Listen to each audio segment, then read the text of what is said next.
எண்ணெய் சூடானதும் ஒரு பட்டை, ஒரு ஏலக்காய் சேர்த்துக்கலாம்.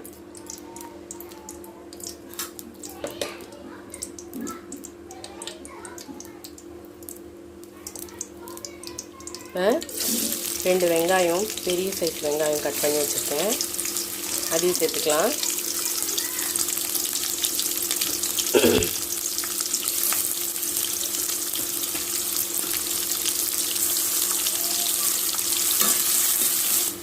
இஞ்சி பூண்டு பேஸ்ட் சேர்த்துக்கலாம்.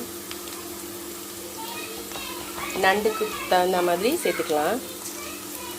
நான் ஒரு 1.5 ஸ்பூன் எடுத்துருக்கேன். இஞ்சி பூண்டு பேஸ்ட்டு பச்சை வடை போகிற அளவுக்கு நல்லா வதக்கிக்கலாம்.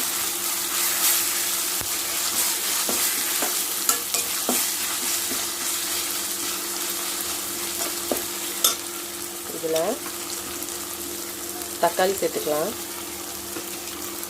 ஒரு தக்காளி சேர்த்துருக்கேன். ஒரு பச்சை மிளகாய், கொஞ்சம் கருவேப்பிலை, ஒரு கொத்து கருவேப்பிலை. இதை நல்லா வதக்கிக்கலாம். தக்காளியும் வெங்காயம் எப்படி வதங்கிச்சோ அதே மாதிரியே நல்லா வதங்கிடணும். தக்காளியும் நல்லா வதங்கிடுச்சு. இப்போது ஒரு 1/4 டீஸ்பூன் மிளகாத்தூள்,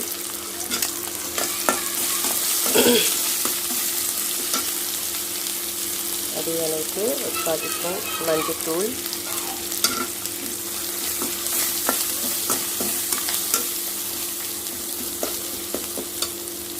இப்போது நண்டு சேர்த்துக்கலாம்.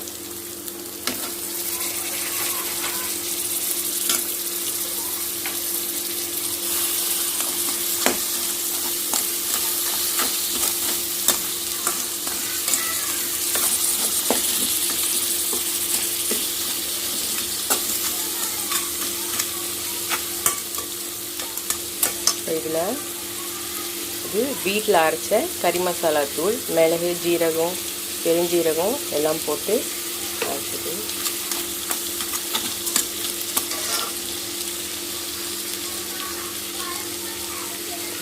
கொத்தமல்லி தூள், இதுவும் வீட்டில் அரைச்ச தூள் தான்.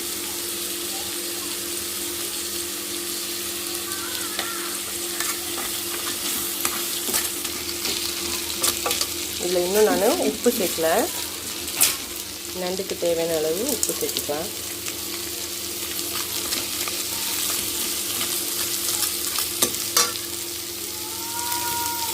இதில் ஒரு 1/2 லெமன் சேர்த்துக்கலாம்.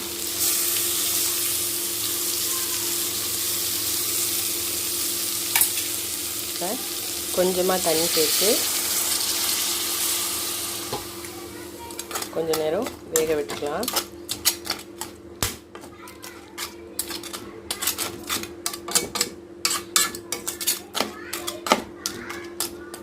நண்டும் தண்ணி விடும், அதனால போதும் கொஞ்சமாக.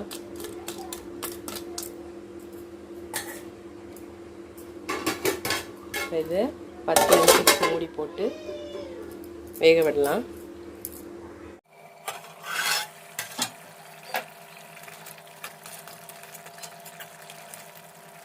சூப்பரான சுட சுட நண்டு கிரேவின்னு சொல்லலாம். இது ரொம்ப கிரேவி இந்த மாதிரி தான் வச்சுருக்கேன், குழம்பு மாதிரிலாம் இல்லை. பாருங்க, சூப்பராக தயாராகிடுச்சு.